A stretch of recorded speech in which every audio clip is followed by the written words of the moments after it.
Are you trying to understand the world around you right now? Specifically, how it is that an Asian woman can run for president as a black woman and be totally received by the black community with open arms? Well, I can break it down to you. I can break it down to a political science. There are 3 typologies in the political party voter bloc base arena that Americans should be aware of. So there are 3 typologies that we're going to talk about, but one in particular we're going to emphasize, right?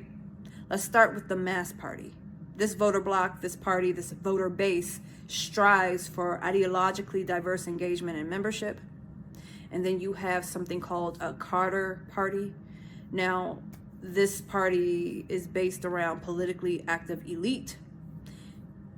It's weak, in my personal opinion, but it exists. It has a name. I digress. The most important typology that we have to discuss today that speaks to Kamala Harris and the black community is the Devotee party base. Now, this party is built around one person who is really charismatic and personalistic. So let's talk about it real quick. Let's talk about examples in reality like Barack Hussein Obama. Marxist, socialists, and communists built themselves around him for their democracy in America. An example in history might be Adolf Hitler, National Socialists.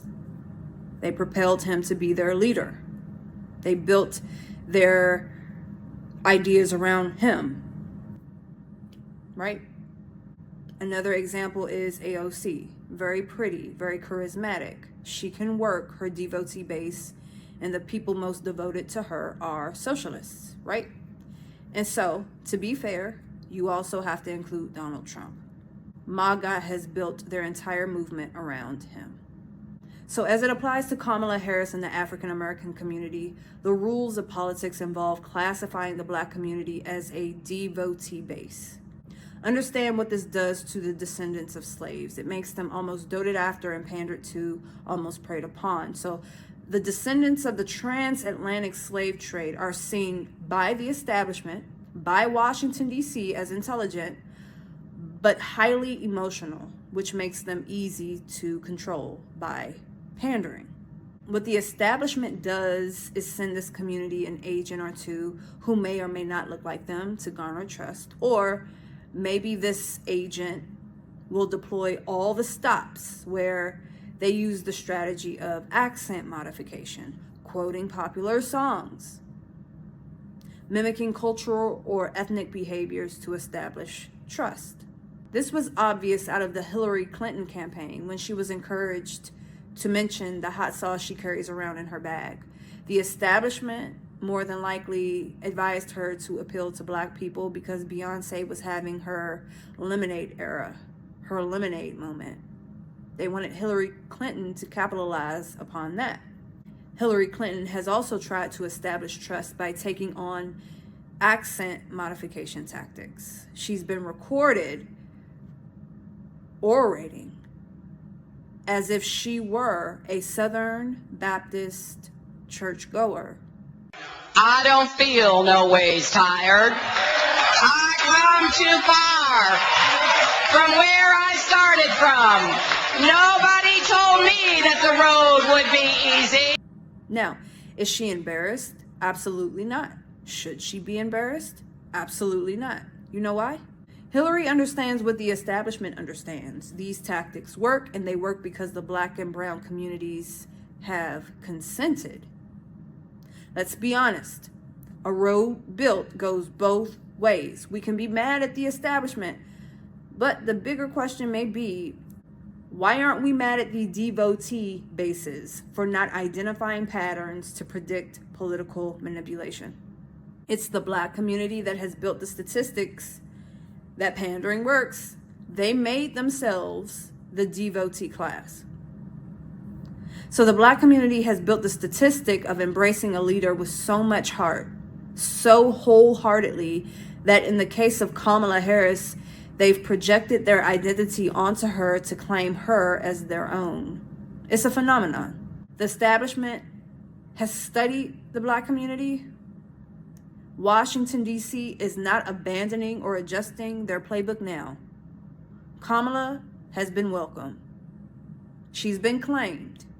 And so if you understand political strategy behind most of what you see, you're no longer outraged. You no longer have questions. You understand it's just the rules of the game. And also, you can stop trying to figure out if Kamala Harris is black or not. It really doesn't matter because she's been claimed by the black community.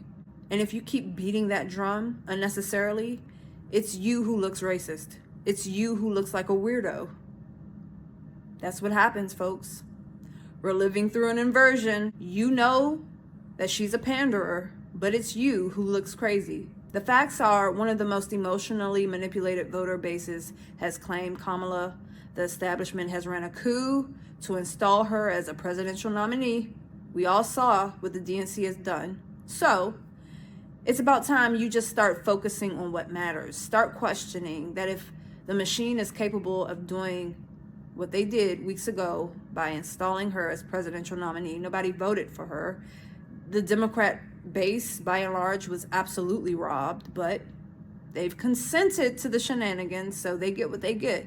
Now, I'm going to make my point. It's very possible that the same establishment could install her as president. If we think strategically about why the establishment did what they did as far as installing her, strategy tells me that they're using her to get the race close enough that she can be installed as your next president. The devotee classes have a role in this. They're going to be used as liability shields. So if you suspect anything suspicious about your elections in the future, you're a racist or a sexist.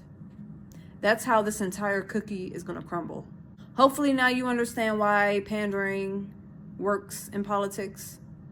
It works if you're a special voter bloc. It works if you're a devotee base. And maybe that doesn't sound fair, but you have to think about it this way.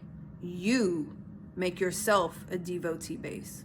You turn yourself into prey and you attract the predator. You now have a sense of voter-based typologies that make pandering essential and a part of the job, especially if you're a politician. So if there is one message to the black community, it's this.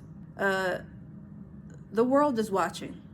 Hopefully the black community wakes up in time. What's happening in plain sight is that Kamala Harris has garnered the trust of the black community, and she's about to repay them with an erasure of the black vote after her open border policies make the black community's vote less and less relevant over time. The black community has two things going on at once.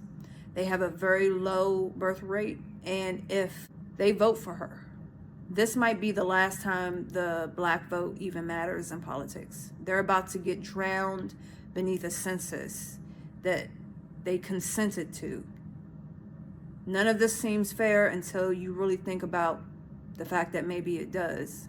Kamala has learned how to work the devotee class. I will digress. I don't want to sound like I'm fear-mongering. God bless America.